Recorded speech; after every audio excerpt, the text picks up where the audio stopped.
شروع اللہ کا نام لے کر جو بڑا مہربان نہایت رحم والا ہے۔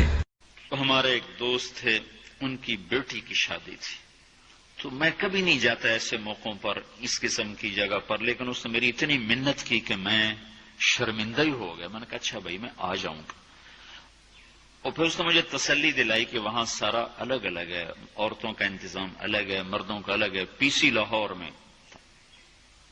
تو میں نے کوئی 30-32 برس کے بعد اس ہوٹل میں قدم رکھا، ماضی کے دھندلکوں میں جھانکتے جھانکتے کتنی صبحیں کتنی شامیں وہاں گزری ہوئی تھیں غفلت کی۔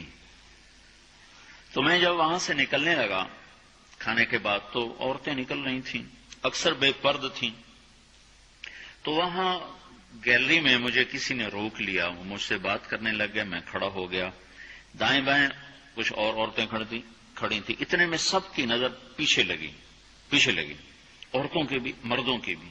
تو مجھے سمجھ میں نہیں آیا کہ یہ نظریں پیچھے کیوں اٹھ رہی۔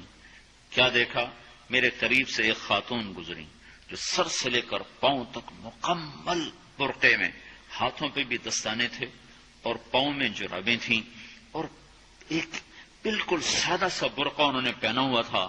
جب وہ گزری ہے تو ایک دم سناٹا چھا گیا، سارے عورتوں پر بھی سارے مردوں پر بھی۔ تو مجھے اس وقت خیال آیا کہ یہ حق ہے، یہ سورج جب چمکتا ہے تو ہر ایک کو اس کی روشنی نظر آتی ہے۔ وہ عورت اتنے اعتماد سے گزری، ورنہ ایسے ماحول میں تو جنہوں نے پردے کیے ہوتے ہیں وہ پردے اتار دیتے، سر سے دوپٹے اتار دیتے، وہ اس میں اس طرح گزری، اوہو، سب کی نظریں شرم و حیا سے جھک گئیں۔ وہ عورتیں جن کے دوپٹے کہیں جا رہے تھے ان کی بھی نظریں شرم و حیا کی وجہ سے جھک گئیں۔ یہ مسلمان عورت کی پہچان ہے، یہ فاطمہ کی بیٹی ہے، یہ خدیجہ کی بیٹی ہے، یہ مغرب کی ننگی بیٹی نہیں ہے کہ جہاں ماں بیٹی کا تصور ختم کر دیا گیا ہے، اب وہ گندگی ہماری طرف پھینکنا چاہتے ہیں، وہ ہمیں یہ گند چاٹنے پر لگانا چاہتے ہیں، اور ہم اللہ کی منت کر رہے ہیں یا اللہ تو اس نظام کو توڑ دے۔